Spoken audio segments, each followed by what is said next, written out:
첫 번째로 조선주에 대한 이야기를 좀 해보려고 해요. 아무래도 조선주 투자자들이 요새 좀 주가 하락으로 많이 좀 고생을 하고 있더라고요. 그래서 또 찾아뵙게 됐습니다. 네, 그래서 사실 제가 이번에 이제 방송을 또 하게 된 가장 큰 이유가 조선주인데 어떻게 이제 종목을 말하다 보니까 어쩔 수 없이 이제 책임감이 또 생기더라고요. 그리고 뭐 저는 아직도 뭐 조선주에서 이익이 조금 나고 있는데 다른 분들 뭐 좀 고가에 사신 분들은 지금 손실이 많을 것 같고 그리고 정말 이런 거는 예상할 수가 없는 거예요. 그 외에는 뭐 제가 방송했던 내용들이 거의 다 뭐 맞아 떨어져 있거든요. 떨어졌고. 근데 이거 뭐 두 가지 큰 악재가 생겼잖아요. 예. 그래서 그거에 대한 이야기를 하고 앞으로 또 뭐 좋은 점 이야기하고 희망을 좀 드리기 위해서 이제 이 방송을 하게 됐는데 악재가 이제 두 가지가 이제 첫 번째가 가장 큰 게 그겁니다. 이제 현대중공업 상장한 거. 아, 오히려 상장이 좋은 게 아니고 악재가 됐네요. 그렇죠. 예. 이게 한국 조선을 만든 것까지는 우리가 실로 이해할 수 있다고 하지만 이게 상장이 시기가 너무 잘못된 거예요.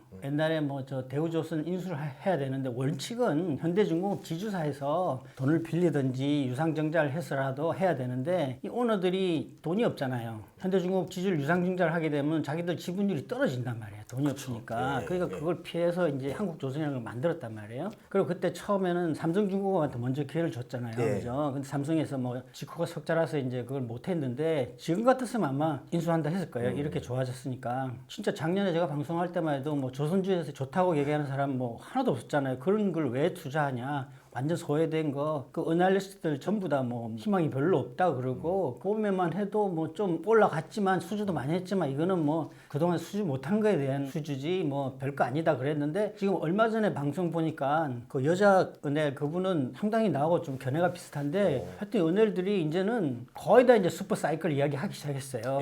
좋아졌잖아요. 그러니까 삼성중공업에서도 대우조선을 인수했을 거예요. 근데 뭐 어쨌든 억지로 이제 돈이 없으니까 오너십은 지켜야 되겠고 하니까 이제 한국조선을 만든 것까지는 좋은데 명분이 대우조선을 인수하기 위해서잖아요. 근데 대우조선 우리가 지금 알다시피 계속 EU에서 반대하고 해서 안 될 거라고 생각하는 사람들이 지금 더 많거든요. 그 EU에서는 말하는 게 명분이 있고 가스선 독점 때문에 안 되겠다 뭐 이렇게 하니까. 근데 이제 이 가스선이라는 게 이제 뭐 내가 보기엔 내년 말 되면 가스선이 굉장히 많이 나올 건데 내년에. 그러고 난 다음에 이제 그거 끝나고 나면 은 이게 아마 될 것 같긴 해요. 근데 어쨌든 지금 대우조선을 인수도 안 했는데 한국조선을 또 팔리는 것까지는 좋은데 EU가 만약에 안 된다고 딱 이렇게 뭐 정식으로 통보를 해버리면은 이제 인수 안 되는 거잖아요. 그러면 한국조선이 다시 현대중공업으로 돌아가야죠. 주주를 생각한다면은 근데 이게 뭐 아직 인수가 결정도 안 됐는데 현대중공업을 뚝 상장을 해버렸어. 그 결과적으로는 지금 어떻게 됐냐면은 현대중공업이 100% 유상경제한 거 똑같아요.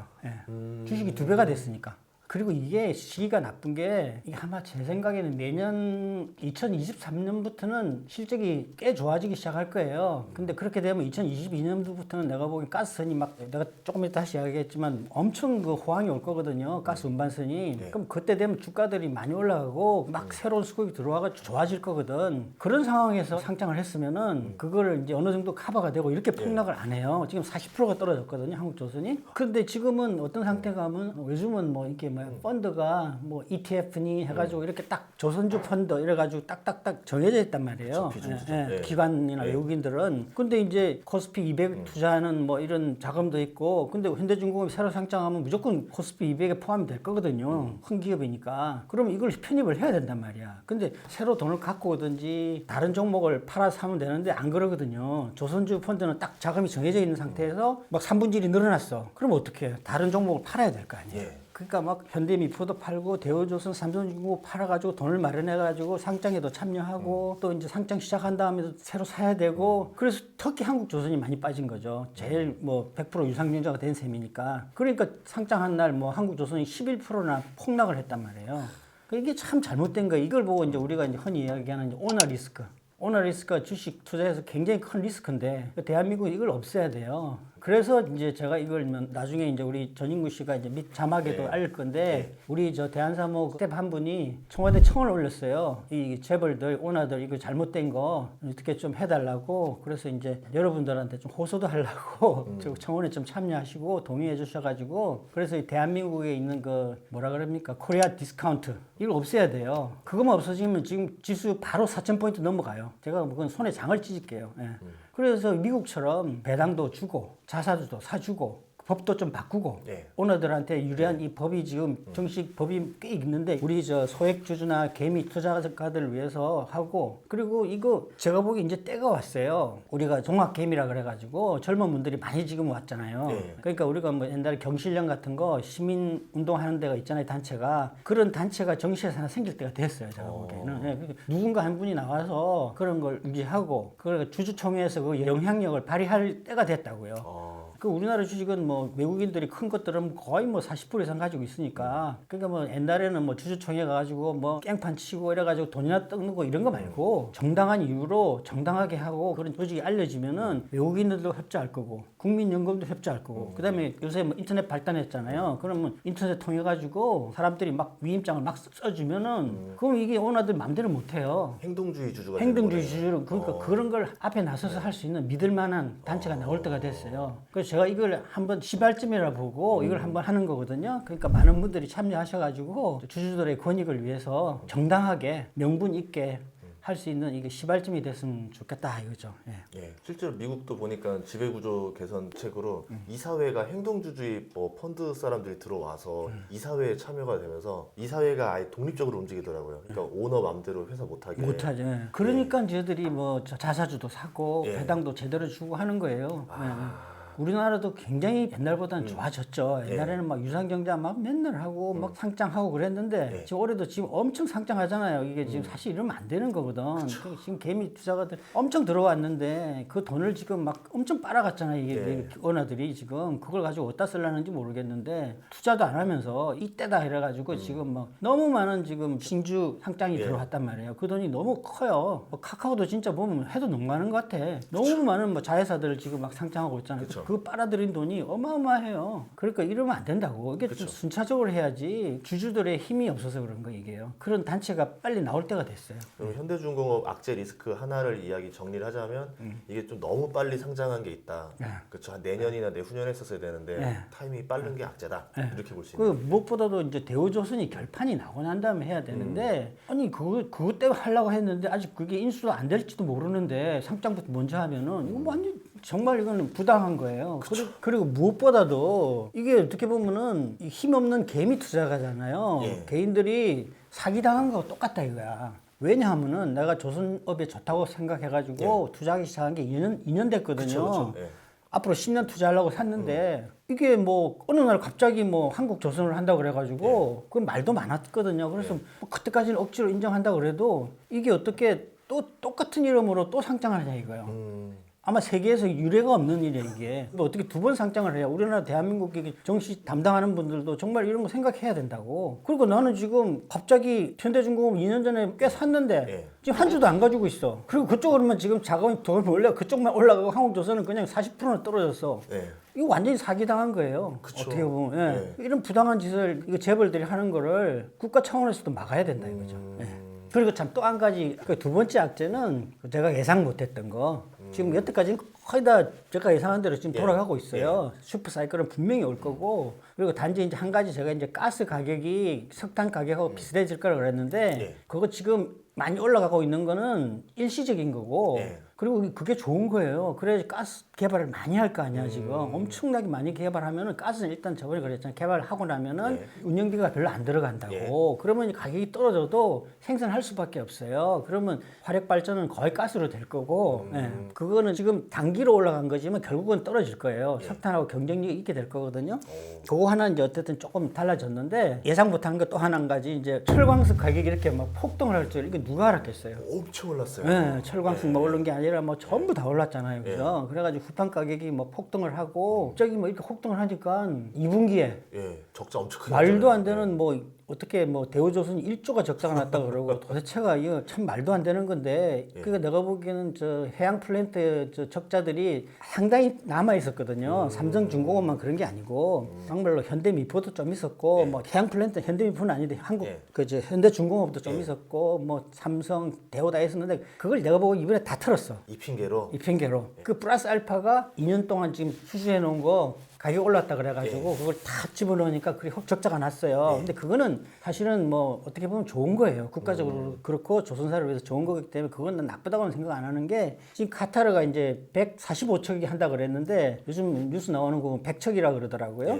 100척이라 그래도 지금 가격이 그것도 참 작년에 수주하는 게 정말 천운이야. 그쵸. 네. 저가 수주하는 게 다르죠. 예. 그러니까 작년만 해도 뭐 우리는 1,800억, 1,900억 했어요. 2억 달러 안 됐으니까. 그러다가 이제 올 봄에 2천억 정도로 이렇게 이제 올라갔는데 지금 현재 보면 뭐 2,400억, 막 곧 500억 이렇게 될 거 그러거든. 얼마 전에 삼성에서도 했는데 2,400억이 했더란 말이야. 그러면 6개월 만에 20% 올라간 거예요.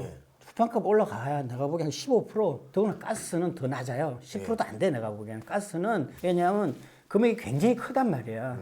덩어리가 크기 때문에 철판값이 차지하는 비중이 금액 대비 비중이 낮단 말이에요. 그러니까 철판값이 올라가도 전체 성과에서 미치는 영향이 내가 보기엔 10%도 안 될 수도 있어요. 근데 가격은 20% 넘게 올려받았잖아. 그럼 마진이 엄청 크게 나겠네요. 그렇죠. 그 올 봄에 수주한 것들은 내가 보기엔 그게 이제 이익으로 돌아오려면 2년 후니까 2023년 뭐 4년 이렇게 될 텐데 그때 되면 이익이 꽤 날 거예요. 근데 이제 또 옛날에 사례를 보니까 이런 건 있더라고.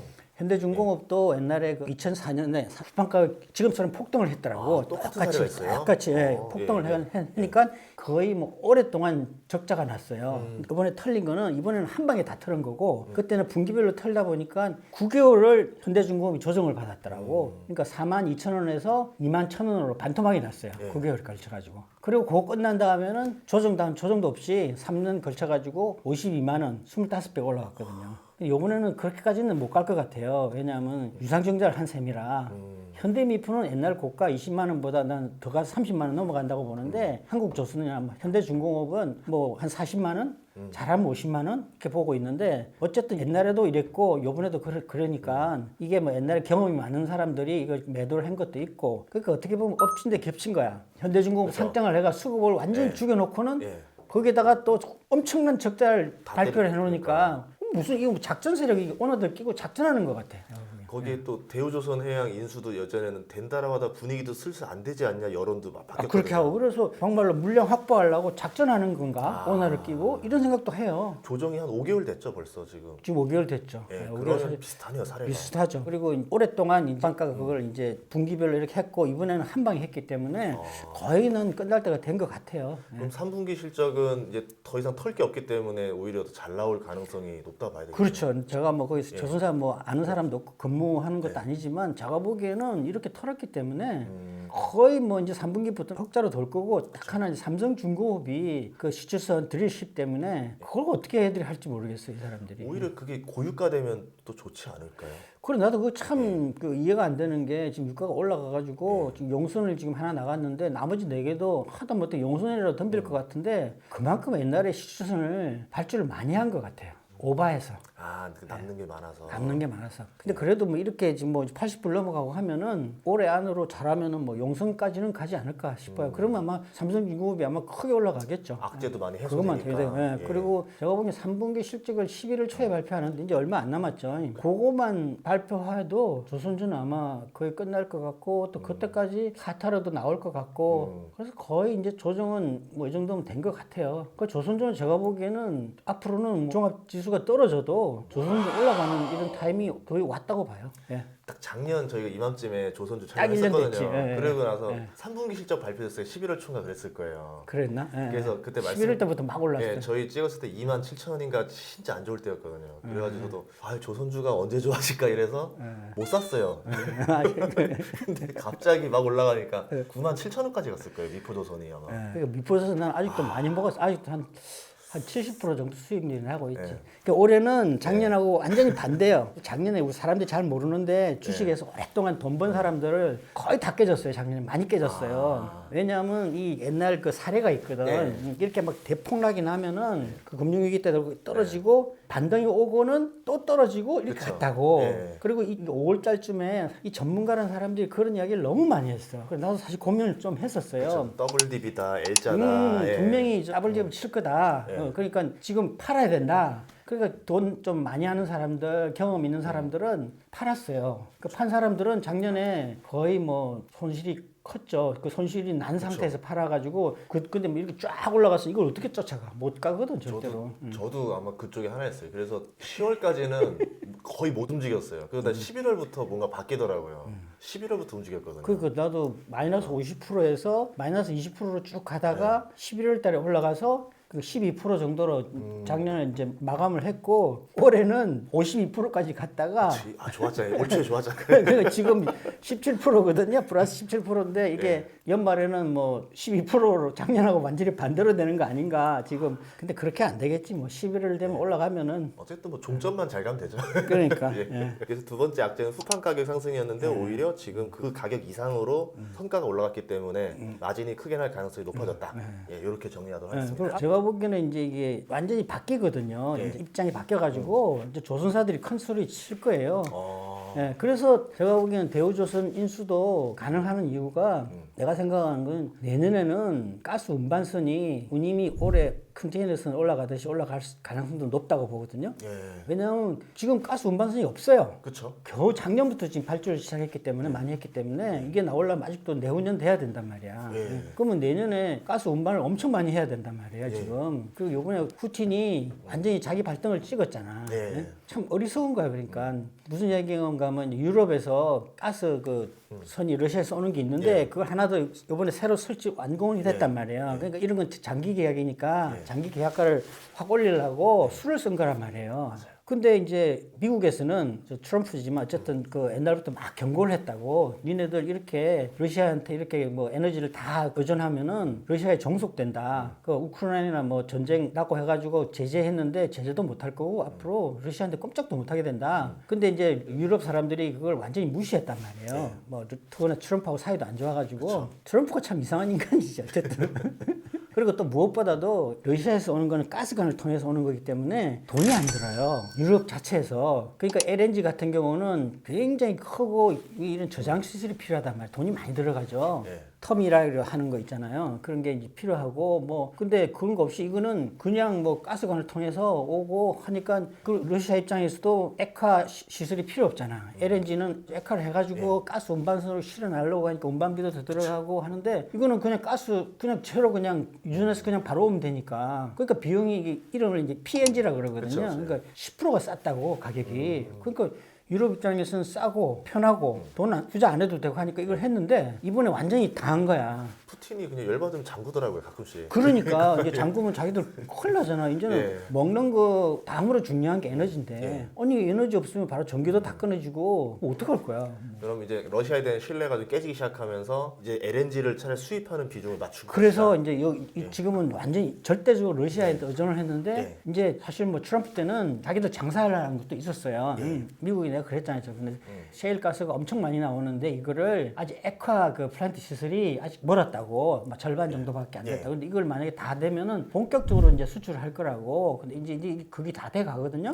나도 정확하게 모르겠지만 어쨌든 지금 되면은 수출을 많이 할 수 있단 말이에요. 그러니까 유럽 입장에서는 어떤 그 문제가 발생했을 때 비상 수단이 있어야 될 거 아니야. 그쵸, 그러니까 내가 정확하게 모르겠지만 내 생각에는 유럽의 뭐 수상이나 지도 대통령들은 반반하지 않을까 싶다 이거지. 러시아 평소에 가스 쓰고 이거 LNG 쓰고 그리고 또 미국도 이제 유럽이 자기들의 최고 동맹이잖아요. 지금 뭐 한국인, 일본인 해야지 하지만 유럽에 비해서는 그건 그냥 택도 없는 거거든. 사실은 미국 입장에서는 원래 거기가 자기들 뿌리고 그쵸. 그래서 전략적으로도 싸게 줄 것 같아. 아, 예, 러시아 가스하고 비교해가지고 그리고 또 태평양에 비해서는 거리가 절반이야. 운반비도 절반이야. 좋잖아요. 그러니까 싸게 해줄 수 있잖아. 예. 그럼 지금은 인프라를 이제 서서히 구축하려는 단계로 봐야 되겠네요. 그래서 이제 미국은 이제 10월 1일이 이제 회계년도가 바뀌지만 유럽이나 한국은 1월 1일일 거예요. 예. 뭐 나라마다 다 같은지 난 모르겠는데 그러면 이제 회계년도 바뀌면서 분명히 새로운 예산에 LNG 저장 시설을 많이 건설하는 게 아마 잡힐 거예요. 난 그냥 상식선에서 얘기하는 거야 아마. 그러면은 그게 시간이 꽤 걸릴 거란 말이야. 이게 액화 시설이니까 이게 뭐 새도 안 되고 그죠? 그리고 뭐 폭발할 수도 있고 하니까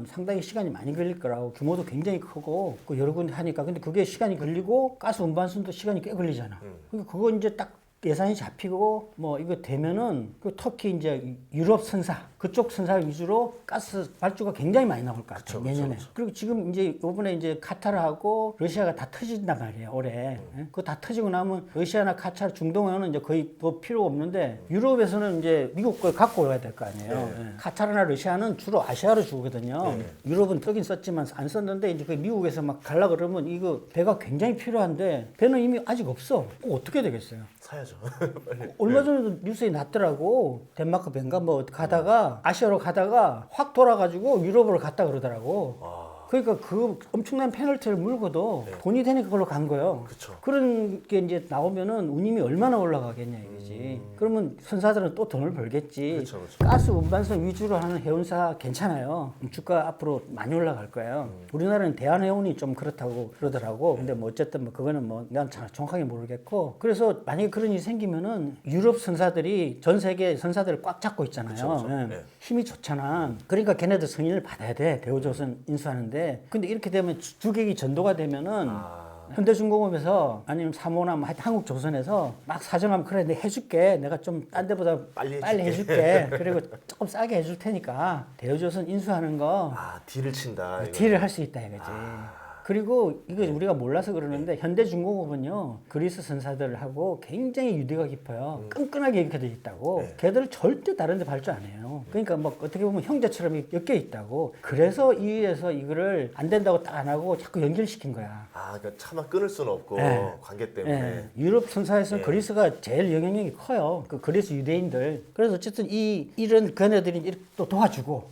이렇게 딜을 하고 그러면은 내년 말 되면은 또 명분이 있잖아요. 내년 말 되면 내가 보기 거의 이제 가스는 올해 컨테이너선 끝나듯이 뭐 내년에도 물론 하겠지만 컨테이너선도 내년에 조금 할 거예요. 그래도 올해가 완전히 맥시멈이거든. 이제 더 이상 할 게 없거든. 그러면 가스선도 내년 말 되면 내후년부터는 그렇게 많지 않다고 생각되면은 이제 뭐 말이 되잖아요. 이게 가스 운반선 독점 때문에 지금 EU에서 반대하는 건데 이제 뭐 나올 것도 별로 없는데 그리고 또 내년 돼 보면 대우조선하고 현대중공업이 나눠 있다고 한들 성과 올라가는 걸 못 막는다고요. 그쵸. 이 흐름은 그 독점해가지고 성과 올릴까 봐서 그러는 건데 그리고 지금 요새 저번에 어떤 분이 방송에서 하던데 요새 하는 명분이 어느 날 한 이야기가 중국이 벌크선을 꽉 다 잡고 있는데 그 중국이란 건 다 국영기업이기 때문에 다 한 통속이란 말이에요. 근데도 벌크선 성과가 안 올라가고 있다고 못 올리고 있다고. 그러니까 그걸 이제 명분을 해가지고 이야기한다 그러더라고. 그거 말 되잖아요. 그리고 그거 내년에 이제 거의 끝나고 나면은 가스선만 해도 내가 보기엔 우리나라 조선사들 그러니까 예를 들자면 이번에 카타르 하고 나면 4년 먹을 거리 있거든요. 다른 거 수주 하나도 안 해도 돼. 그냥 가스선만 앞으로 수주해도 먹고 사는데 아무 주장 없어요. 얼마나 좋아. 가스선이 성과도 비싸고 이익도 많이 나오는데 딴 거 뭐하러 해요. 덕후는 다 찾는데. 요새 우리나라 조선사들이 별로 수주에 신경을 안 쓰는 것 같아. 갑이 됐네요. 갑이 됐어요. 거의. 이미 벌써 된 거야 내가 보기에는. 그러니까 이제 내년에 이제 가스 운임까지도 폭등하고 벌크선 그 BDI도 내가 5천 넘어간다 그랬잖아요. 넘어갔잖아. 지금 5,500이잖아. 그러니까요. 그게 그걸 뚫어버려서 깜짝 놀랐어요. 그러니까. 2천을 못 넘겨서 맨날 이러던 게. 가스 운반선도 내가 보기 운임 엄청 올라갈 거예요 내년에. 유럽이 터지면은 그냥 이건 내 상식적으로 생각하는 거예요. 그 대우조선 해양은 조선주 중에서 주가가 좀 하락이 심했던데 왜 그랬을까요? 애초에 수주를 많이 한 게 굉장히 싸게 했대요. 저가 수주가 저가수 해가지고 아쉽다, 이거구나. 그 옵션도 있고 있어가지고 그게 그 이제 손실이 좀 큰 것 같아. 그래도 뭐 이 큰 흐름이 나오면은 남들보다 조금 못 올라가는 건데 되겠지. 그리고 대우조선 지금 큰 호재가 있잖아요. 잠수함 뭐 하나 하면은 그게 금액이 워낙 커서 그 우리나라도 그리고 잠수함 더 만들어야 되잖아요. 군함은 현대중공업하고 나눠 먹는데 잠수함은 대우조선이 꽉 잡고 있거든. 맞아요. 저 잠수함 예전에 진수하거나 그 체크하러 갈 때 보면 대우조선 해양 갔었고 참수리점을 한진중공업 갔었고 좀 큰 것들은 이제 현대중공업 가고 그랬었어요. 그리고 참 기자재 중에서 한국카본이나 뭐 동성화이텍 같은 거 이런 거 가스 운반선 탱커 만드는 거 그것도 가스선이 이렇게 터지면은 앞으로 좋겠죠. 엔진 그거는 좀 그거는 조금 좀 리스크가 좀 있고. 그쵸. 대우가 넘어가면 힘센 엔진 붙일 거니까. 그러니까 어쨌든 조선 개통은 좋아요. 해운사도 나쁘지 않고 가스 운반선 앞으로 운임 엄청 올라가고 벌크선도 결국 시간이 언제가 될지는 모르겠는데 5천까지는 금방 간다고 봤고 언젠가는 만을 넘어갈 거예요 다시. 12,000도 뭐 더 넘어갈 수도 있어요. 옛날 그 최고가. 그리고 이미 중국도 그렇고 한국도 이미 뭐 일감이 거의 다 찼기 때문에 그리고 옛날에 구조조정한 거를 다시 늘릴 수가 없어요. 제조업의 특성상. 그리고 좀 사람이 없대요. 사람도 없고 시설도 예. 없고 우리는 시설까지 처리는 안 했지만 중국은 시설까지도 다 처리를 해버렸다고. 그러니까 그런 상태에서 어떻게 더 늘려요? 그리고 중국은 지금 군함을 엄청 많이 건조하기 때문에 우리보다 생산 그 캐파는 더 큰데 예. 군함에서 빠져나갔기 때문에 우리가 비슷하거든요. 예. 우리가 지금 뭐 4년 하면 걔들도 4년 곧 들어가면은 걔들도 뭐 당연히 뭐 배짱 부리겠죠. 기업인데. 그럼 조선주에 또 다른 또 호재가 없을까요? 그러니까 지금 이제 그 당시에 말씀 안 드린 것 중에서 좀 새로 또 호재가 또 말씀드려야죠. 위로를 있어요? 드리기 위해서. 예. 예. 그 얼마 전에 그 유튜브 방송에서 이제 유황타 정권의 그 유동원 본부장이라는 아, 예. 그 이제 이야기를 하는데 또 처음에 좀 심하다고 생각을 했는데 생각을 해보니까 그게 일리가 있더라고요. 어떤 말인가요? 그러니까 유한화가 막 7이 넘어가고 막 7.1하고 막 예. 미국하고 싸우고 그랬잖아요. 예. 근데 어느덧 갑자기 유한화가 현재 6.4야. 맞아, 강세예요. 굉장히 많이 올라갔잖아요. 근데 유 본부장 이야기는 5.5까지 갈 수 있다. 5.5까지요? 예, 그러면 근데 그걸 계산을 해봤어. 15%가 올라가는 거야. 예. 와. 그러면 우리나라는 중국하고 경쟁하는 회사들은 예. 굉장히 큰 이익이거든요. 지금 우리나라가 중국하고 경쟁하는 게 많잖아요. 네, 엄청 많죠.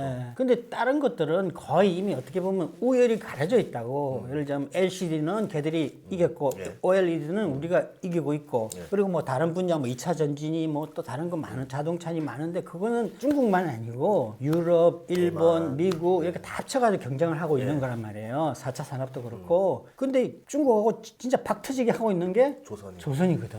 둘 중에 하나만 딱 해야 되니까. 그러니까요. 예. 근데 현재까지는 중국 배가 내가 그랬잖아. 10에서 15% 싸다고. 예. 걔들은 지금도 뭐 2,100억 정도의 저 가스 무슨 요번에 하는 것 같더라고. 카타르. 2,050억 하여튼 뭐 우리보다 한 10% 싸게 했더라고요. 근데 위안화 올라가면 어떻게 돼? 15% 올라가면은 그쵸. 그럼 가격 올릴 수밖에 없겠네요. 누가 그 중국에다가 이제 발주를 하겠냐 이거죠. 진짜 뭐 특별하게 정말 이제 이해관계가 걸리지 않으면은 선박 금융 좀 더 준다고 해서는 안 할 것 같아. 그렇게 5.5위안이 어떻게 되냐. 지금 뭐 중국이 망한다 그러고 뭐 헝다가 그렇고 중국발 뭐 그쵸. 금융위기가 오고 뭐 그 얘기 나중에 할 건데 어쨌든 이런 상황에서 어떻게 중국 그 위안이 저렇게 올라갈 수 있느냐. 그래서 내가 그걸 생각을 해봤어. 중국이 지금 모든 지금 그게 다 막혔어요.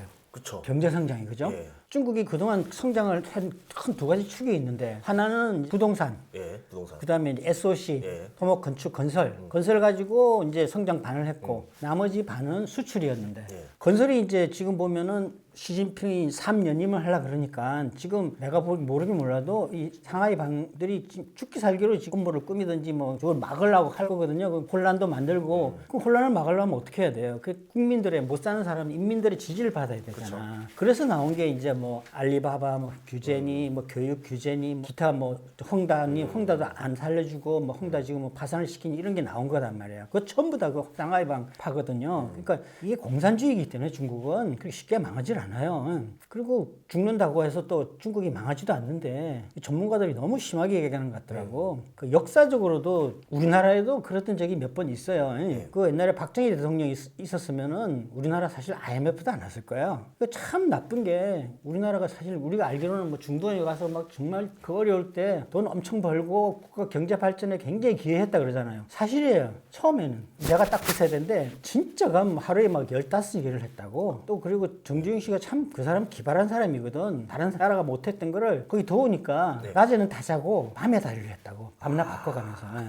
그리고 야리끼리라고 3일 걸리는 일을 하루 만에 끝내면은 3일치 돈을 줬다고.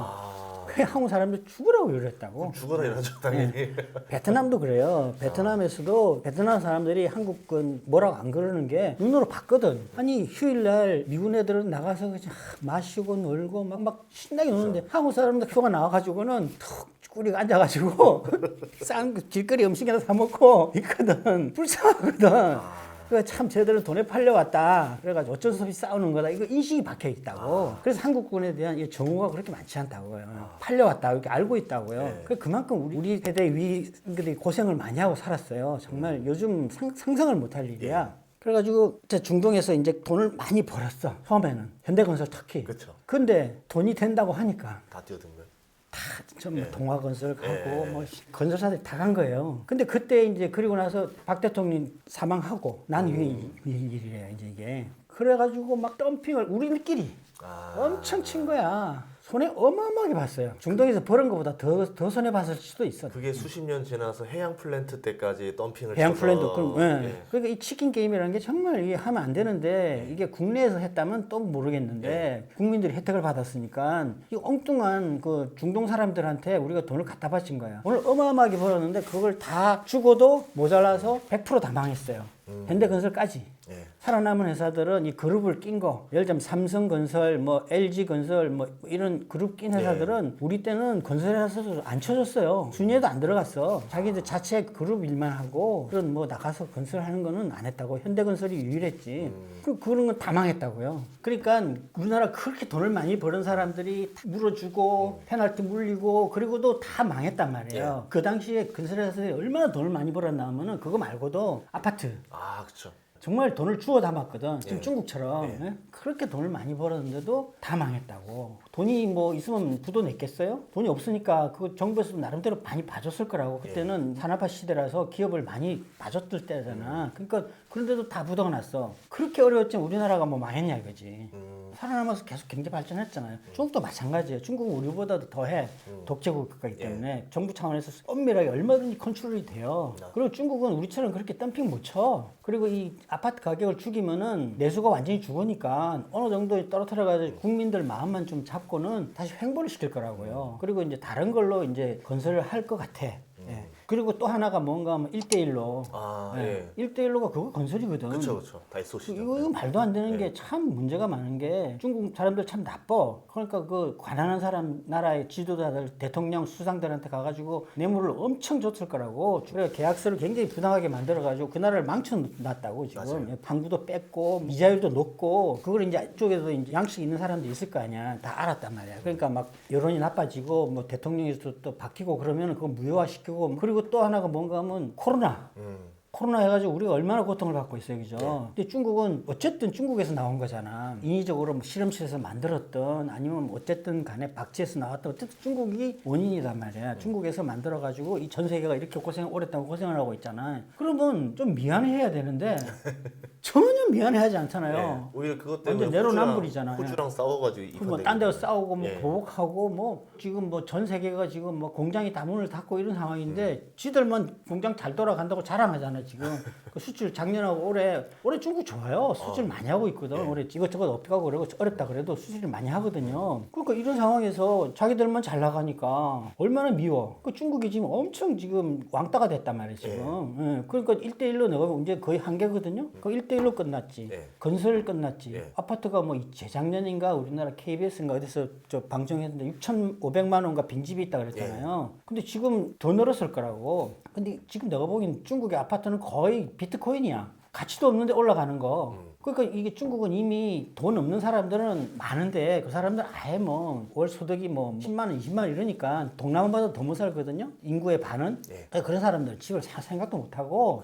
그 있는 사람들이 막 5채, 10채 막 샀는데 그래도 그러니까 빈집이 많아. 우리나 뭐 유럽이나 미국은 집을 사면 어쨌든 월세를 받잖아요. 전세는 우리만 있는 거지만 어쨌든 전세를 받든 어쨌든 거기서 돈이 나오잖아. 근데 중국은 빈집이면은 관리비 내야 돼. 그다음에 은행 끼고 샀을 거니 이자 내야 돼. 그리고 자꾸 감가상각비가 늘어날 거야. 어쨌든 재산세 내고 손실이 큰데도 다 비워놨는데 근데 왜 사냐? 계속 올라가니까. 집값은 오르니까. 계속 올라가니까. 지금 여기 서울에 보면 꼬마 빌딩들 보면 상가가 공실나도 건물값은 계속 올라가고 있거든요. 그런 그 거. 그런 식이지 뭐. 예. 아. 근데 이제 이거를 이제 어느 정도 한계가 왔으니까 이걸 좀 너무 심해지면 안 되니까 좀 잡아가지고 아파트 가격 좀 내리겠지. 그러면 이제 못 사는 사람들이 좀 호응을 받고 예. 그래 3년이면 도움이 되지만 이걸 완전히 죽이지는 절대 않을 거라 이거지 내가 보기엔. 그러면 호구제를 한번 이용할 수도 있을 것 같아요. 그렇지 뭐 어떤 예, 방법을 쓰든지 중국은 나는 공산주의 국가이기 때문에 은행도 그렇고 그러니까 막 지금 은행 돈을 꽤 좋았단 예, 말이야. 그 은행 돈만 좀 풀고 대출 올려주면 집값 금방 돌아선다니까. 그 정책적으로 아직 살릴 수 있는 카드가 카드 굉장히 있다. 많다 이거라. 중국 절대 안 만나. 예. 너무 그러니까 그렇게 걱정 안 해도 될 것 같고요. 그래서 어쨌든 이제 그거 있고 예. 그다음에 이제 수출. 네. 수출이 지금 이미 시작됐잖아요. 코로나 때문에도 예. 그리고 왕따가 돼가지고 또 미국에서 계속 이제 하고 이미 나는 미국이 중국에 대한 공격이 시작됐다고 보거든. 그러니까 우리가 잘 아는 내용이 있잖아요. 개구리 뭐 뜨거운 물에 넣으면 예. 도망가는데 철저히 켜면 죽는다고. 지금 지금 이미 서서히 불을 떼고 있거든. 그래서 내가 계속 옛날부터 얘기했던 게 원자재하고 뭐 곡물, 원유는 올라간다. 너무 올라가면 스태그플레이션 오니까 어느 정도 올라가가지고 원유는 뭐 65불에서 75불 정도 생각했는데 지금 봐서는 80불까지 올라가고 박스권을 꽤 높이 얘기하면 어쨌든 뭐 중국의 부담이 크잖아요. 그쵸. 중국이 이제 돈을 많이 내야 되잖아. 다 수입해야 되니까. 그래 그거 시작했고 그런 상황에서 이제 수출까지 지금 막고 있잖아요. 네. 그리고 우리가 지금 우리나라 사람들이 잘 모르는데 중국하고 미국만 신경을 쓰는데 동남아 주식들이 나쁘지 않아요 지금 올해. 많이 올랐어요. 네. 네.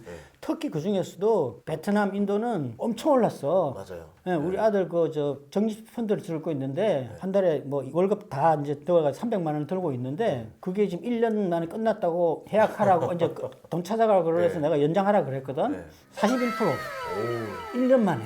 그 나도 그거 할 걸 그랬다니까. 저도 인도 ETF를 넣고 있는데 깜짝 놀랐어요. 그러니까 기대 안 한 수익률이 나오니까. 인도하고 베트남이. 예. 그게 뭐냐 하면은, 자, 우리가 인도도 얼마나 바이러스 심했어요. 뭐 하루에 30만 걸리고, 뭐 얼마나 아팠겠어. 공장이 다 샷다운되고 엉망이었을 거라고. 그리고 지금 뭐 70%가 지금 이미 황체를 가졌다니까 지금은 더 늘어났겠지만 인도는 바이러스 끝났다고 그래서. 베트남은 그렇게까지는 아닌데, 베트남, 터키 관광으로 사는 나라잖아요. 관광, 동남아가 특히 관광 사업은 지금 완전히 폐허가 됐대요. 가보면은 암흑이야, 암흑. 안 열어요.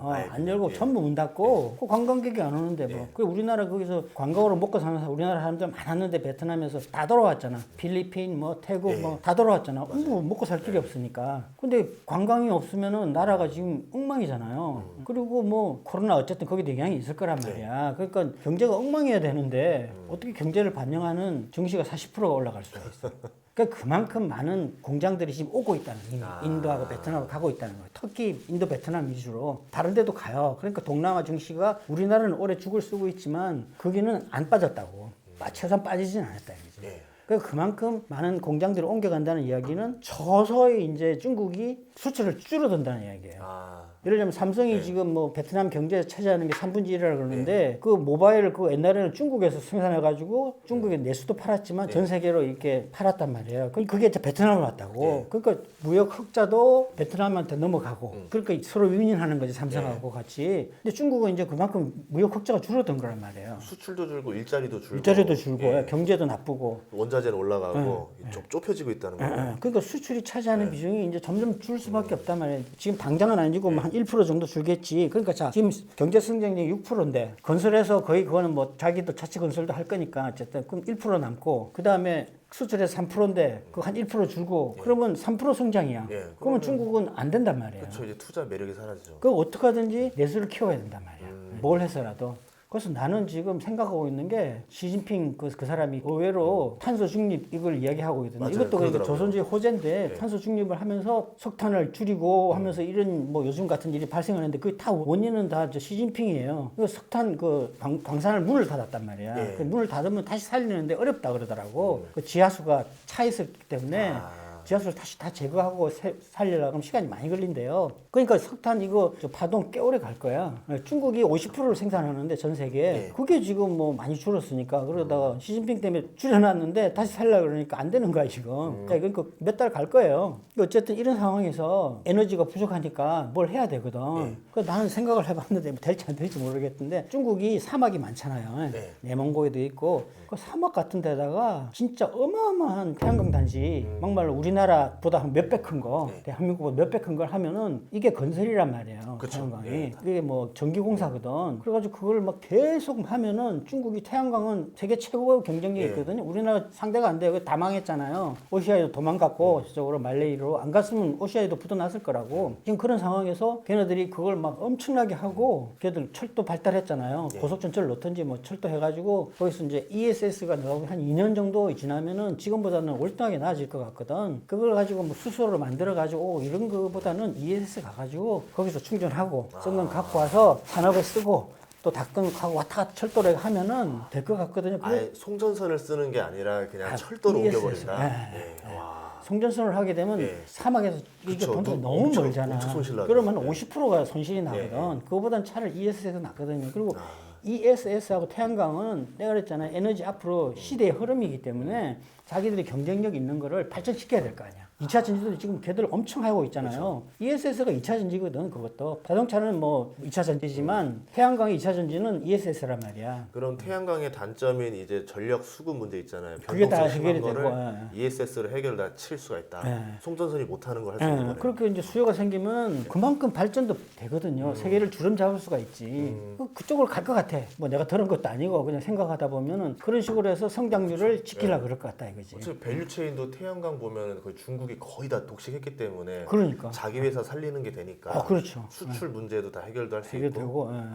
그래가 경제 성장을 해야 될 거 아니야. 그게 뭐냐 내수라 이거야. 예. 그리고 이제 내수를 하려면 어쨌든 임금이 올라가야 되고 하여튼 어떻게 해서든지 해가지고 내수를 올려야지만 3년임도 하고 2년 후에도 계속 자기가 이제 사람들한테 추앙을 받을 거니까. 그러면 이렇게 가면은 또 지금 수입도 많이 하잖아요. 지금 원유 같은 거 이런 거 특히 원유가 정말 그게 돈이 많이 들어가는데 위안화가 올라가야지 원유 가격이 떨어질 거 아니에요. 자체적으로 물가 안정에 도움이 되고 그래서 이게 말이 된다. 앞으로 그 내수 해가지고 5.5까지 가는 거 된다. 그래서 이게 조선주에도 앞으로 큰 호재가 될 수 있다. 그다음에 그 그린 에너지 쪽으로 그렇게 중국이 그럼 가면은 본격적으로 가면은 아무래도 LNG 시대가 가스 시대가 좀 더 앞당겨지는 거다. 사실은 내가 가스 시대 열린다 그랬잖아요. 예. 근데 좀 빨리 열린 것 같아. 예. 이번에 파동이 나면서 엄청 빨리 크게 열릴 것 같아. 서서히 열린다고 봤는데 크게 막 팍 이렇게 열릴 것 같아. 그러면 가스 운반선 내년에 잘하면은 저 운임도 파동이 나고 성과도 지금 컨테이너선은 한 40% 올랐잖아요. 예. 선가가 가스 운반선 40% 올라가면 우리나라 조선사들이 독식하고 있는데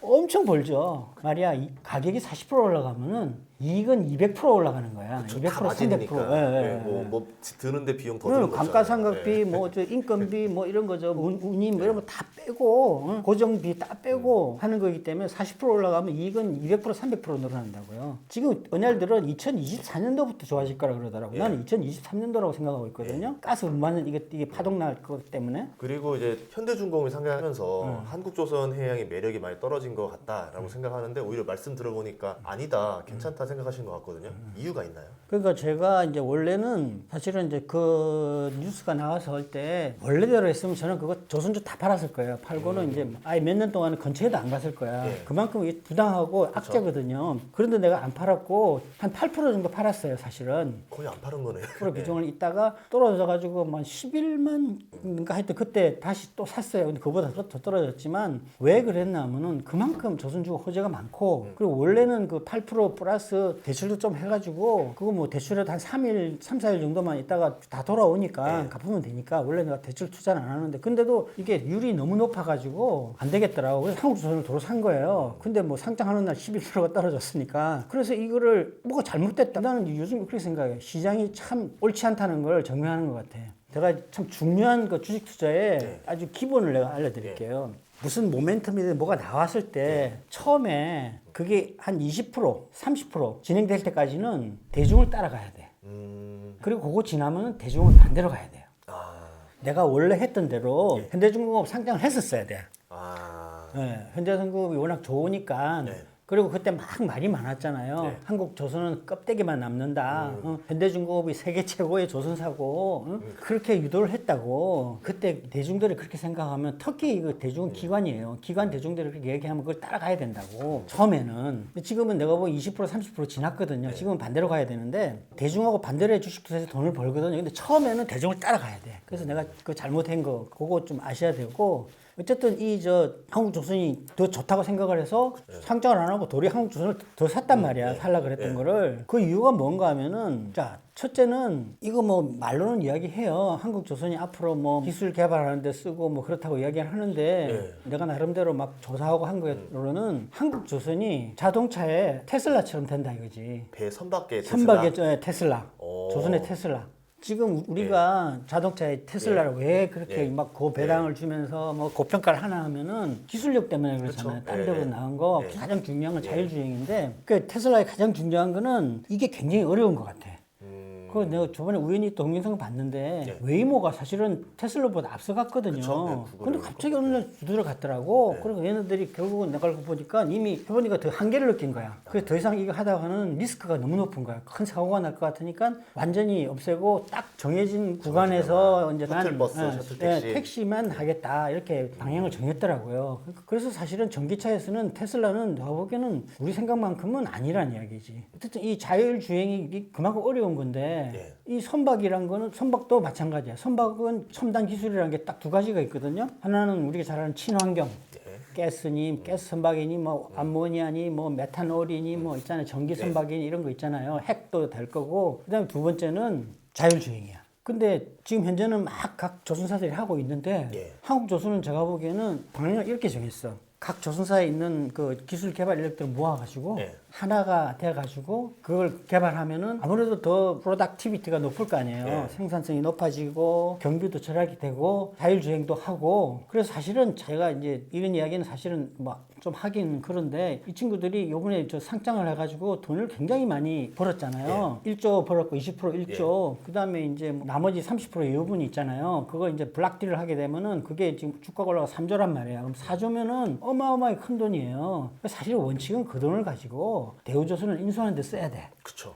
그러니까 뭐 유상증자 안 하고. 근데 내가 보기에는 이 현대중공업 오너들 하는 거 보면 유상증자 할 것 같아요. 그 돈을 그럼 못다 쓸 거냐. 뭐 1조 가지고 뭐 기술 개발하는 데 쓴다는데 아니 기술 개발이라는 게 새로 하는 것도 아니고 이미 하고 있고 인력이 있고 장비가 있고 시설이 다 있는데 무슨 돈이 1조가 들어가. 그리고 3조는 또 어디다 쓸 거야. 그걸 가만히 생각을 해보니까 아 얘네들이 자율주행은 아니잖아요.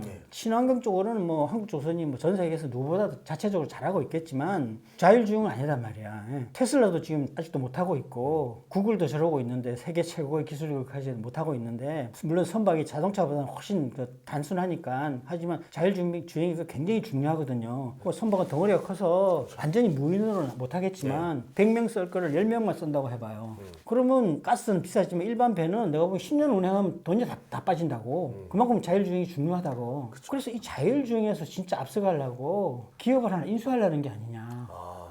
자율주행을 잘하는 기업. 그 정도 돈이면 꽤 큰 기업 큰 기업을 인수하는 거죠. 선박을 자율주행해서 완전히 독보적인 존재가 될 수 있다고 그러면. 그러면 전 세계 50%를 먹는 거예요. 삼성전자 짝이 나는 거야. 반도체. 그러면 나중에 다음 먹거리가 당연하죠. 땡길 수 있겠네요. 그러니까 뭐 절반을 그 가져올 수도 있다고. 그게 아닐까 그런 생각도 해요. 그래서 지금 한국조선이 내년 9월에 지금 상교 테크노밸리 2단지 있잖아요. 그 미래에셋 개발한 거 그걸로 옮기거든요. 왜 IT 쪽이잖아요. 그거 전부 IT 기업이거든. 선박이 왜 IT로 가요? 선박이 왜 IT로 가? 한국조선이 그러니까. IT 기업 하겠다는 거야. 그만큼 모든 기술은 첨단 기술을 가지고 간다는 얘기예요. 스마트 선박이라 생각해야 되겠네요. 네, 저번에 며칠 전에 동영상 은혜리 하는 이야기가 그 현대중공업을 칭찬하면서 현대중공업은 12,000명, 한국조선 직원이 100명. 그러니까 현대중공업이 좋다는 이야기지. 근데 내가 보기에는 만약에 그걸 옮겨가게 되면요 기술 인력도 다 가져가고 그리고 또 그랬잖아요. 내가 우리나라 조선사의 경쟁력이 설계하고 용접인데 설계가 훨씬 더 중요하다고. 일본이 설계를 등한시하다가 저렇게 망했다고. 근데 설계라는 게 기술이잖아요. 어쨌든 설계 인력들도 다 한꺼번에 다 판교로 다 갈 거예요. 내가 보기엔. 왜냐면 설계하고 기술하고는 연관이 될 수밖에 없잖아. 한 사람이 두 개 다 못하더라도 서로 같이 상의해가면서 이렇게 설계를 해야 될 거라고. 그 기술이 다 설계도에 나오고 계약 지방서에 나오고 그럴 거니까. 그러면 설계 인력이 굉장히 많아요. 각 3사에서.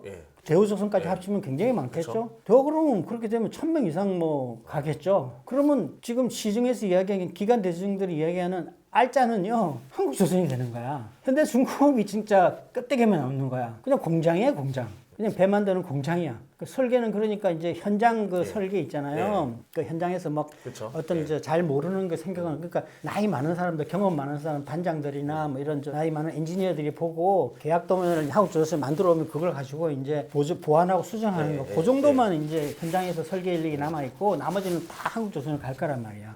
그러면 그 얘기는 뭔가 하면 한국조선에서 설계 인력들하고 기술 개발 인력들 월급을 주려면은 돈을 받아야 될 거 아니야. 그렇죠. 그럼 자회사들한테 기술 사용료를 받을 거라고 이제.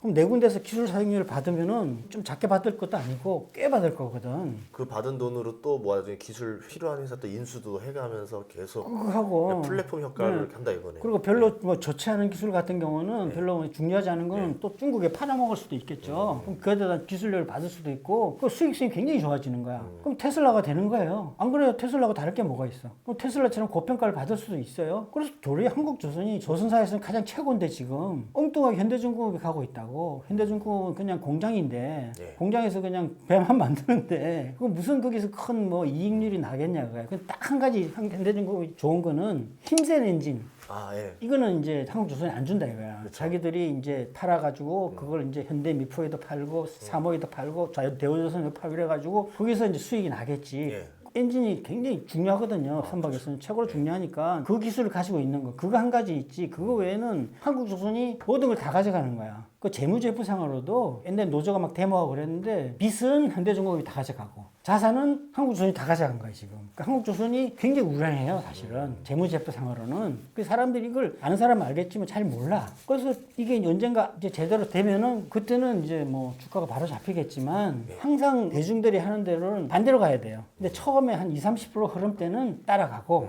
나도 이번에 잘못한 거야. 처음에 할 때 현대중공업 상장을 갔어야 돼. 그 사람들처럼. 왜냐면 돈이 한꺼번에 확 몰려가지고 그러니까 떨어지는 칼날을 그때는 잡으면 안 되는 거야. 그 떨어지는 칼날을 30% 지난 다음에 잡아야 돼. 그게 주식 투자에서 성공하는 그 비결이라고요.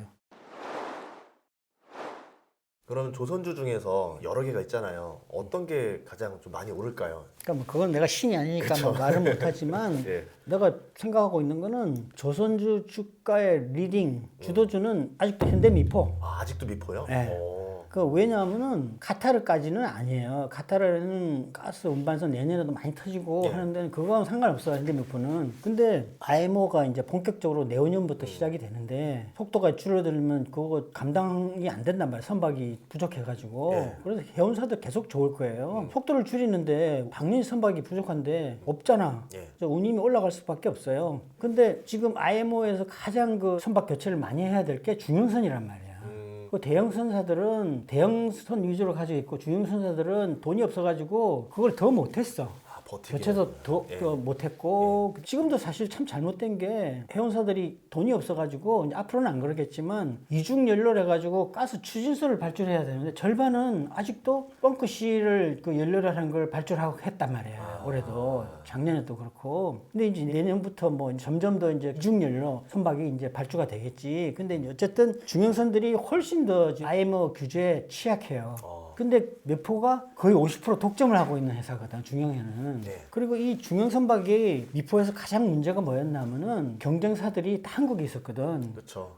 걔들이 다 망했잖아요. 근데 요즘 왜 미포가 이렇게 주가가 많이 떨어졌나 하면은 내가 보기엔 두 가지예요. 하나는 자체적으로 지금 배가 불러가지고 이제 이미 현대중공업 이 계열사들도 이미 파악을 한 거야, 내가 보기에는. 슈퍼 사이클이 온다. 구태여 급하게 물량 확보할 필요 없다. 좋은 조건에 좋은 가격에 계약 조건이 굉장히 불리한 게 많거든요. 정말 잘못된 게 옵션 같은 거는 아니 그때 그 시세에 맞게끔 해야지 옵션을 어떻게 옛날 가격으로 지금 옵션을 하냐고요. 그것 때문에 지금 우리 조선사들이 지금 손해 본다고 지금 언론에서 말이 많잖아요. 그것 때문에 조선주 주가가 떨어진 것도 있거든요. 그러니까 계약 조건 이거 정말 잘못된 거거든. 그만큼 배고프고 약자라서 그걸 했는데 이제 강자가 됐잖아. 배가 부르잖아. 배짱이잖아. 그러면 계약 조건도 좋게 하고 성과도 계속 올라가고. 그래서 내가 보기 미포가 지금 제일 배가 불렀어. 배짱 부리는 거야 이제. 그러다 보니까 그 텀새를 이용해가지고 STX니 한진중공 이것들이 꽤 수주를 했어요. 뉴스가 나오더라고요. 네, 몇천억짜리도 하고. 근데 내가 보기에는 아까 저 전인구 씨가 얘기했지만 사람이 없어도 더 이상 못해. 그리고 그 조선사들이 그 국가에 해를 많이 끼쳤잖아요. 무슨 얘기인가 선박은 보증이 없으면은 절대 발주를 안 준다고. 그렇죠. 근데 그거 뭐 산업은행에서 이제 뭐 보증을 한다 그러면은 산업이 손실을 많이 봤는데 그리고 이렇게 슈퍼 사이클 올 거를 뭐 한 몇 년 지나서는 모르겠어. 지금은 절대 안 해주다고. 뭔가 대세가 확실히 되지 않는 네, 눈에 보이고 막 정말 뭐 난리가 나고 막 파동이 나고 그러면 모르겠는데 그거 해줬다가 또 손해볼 게 뻔한데 그쵸. 해주겠냐 이거예요. 그러니까 그동안은 사실은 벌써 이거 파산하고 인수를 하든지 처리를 했어야 되는데 안 한 이유는 이제 그 노조 그다음에 그 지역에서의 그 일자리 감정, 그리고 그거가 형식적으로 무늬만 살려준 거란 말이야. 그러니까 산소 호흡기만 이렇게 달아준 건데 지금 현재 상황에서 이제 현대민포가 배짱 부리면서 걔네들이 가져가면서 산소 호흡기를 뗄 정도는 된 거야. 그래도 그럴 수는 없다 이것이 내가 보기에는. 그러면 이제 걔네들이 못하면 결국은 다시 현대민포로 올 거거든요. 그거 하나. 지금 현대미포가 가스 운반선은 안 하지만 앞으로 가스 추진선 시대에 가장 혜택을 많이 받고 그리고 저번에 얘기했지 이게 이익이 빨리 오잖아요. 그리고 이미 내가 보기에는 영업이익률이 대형사들보다 높아. 맞아요. 그런 상태에서 더 높아질 거란 말이야. 독점이니까. 그래서 옛날 슈퍼사이클 때 20만 원이었는데 나는 30만 원 넘어간다고 봐요. 근데 이제 한국조선이 아까도 얘기했지만 굉장히 좋고 그건 난 잘은 모르겠는데 그 막말로 정말 테슬라처럼 인정받아가지고 정말 고퍼에 뭐 고 PBR이 되면은 뭐 많이 가겠지. 100만 원 넘어가겠지만 일단 지금 상식적으로 보면은 한 40만 원 정도. 왜냐하면은 현대중공업하고 나눴잖아. 100% 유상증자를 한 상태거든. 그러니까 주가가 옛날 고점 52만 원을 넘기는 만만치 않고 40만 원 잘하면 50만 원 가지 않을까 지금 그렇게 보고 있어요. 그러면 지주사가 지금 어떻게 보면은 한국조선해양이 지주사형 성격이 됐기 때문에 지금 좀 할인을 좀 받잖아요. 그 할인 부분을 어떻게 생각해야 될까요? 그러니까 이제 한국조선이 그런 좋은 것도 있지만 이게 성장주가 되면 말이에요. 그럼 한국조선 성장주잖아. 성장주가 되고 자체적으로 이익을 내면은 지주사 할인이라는 게 거의 사라질 수밖에 없어요. 정말로 뭐 SK텔레콤이라든지 뭐 그다음에 카카오도 그렇고 PBR이 8이잖아요. 그리고 한국조선이나 뭐 CJ도 어떻게 보면 좀 성장성이 있잖아요. 엔터테인먼트가.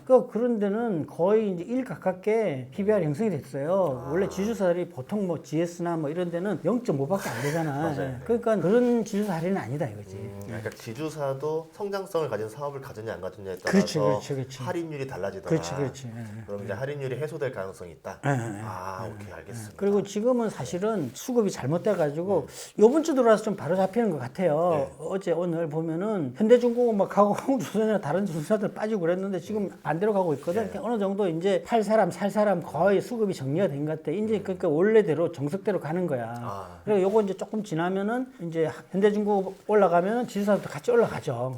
옛날에 그 조선사들 많이 올라갈 때 현대중공업 지주도 꽤 올랐잖아요. 다 올랐죠. 절반은 올라간다고. 예를 들자면 10% 오르면은 지주는 한 5% 올라가고 이런 식으로 현대중공업 주가가 올라가면은 지주사도 올라가겠죠. 옛날처럼 현대중공업 올라가고 한국조선 도로 빠지고 이거 말도 안 되는 건데 이런 일은 이제 거의 끝났다고 봐야죠.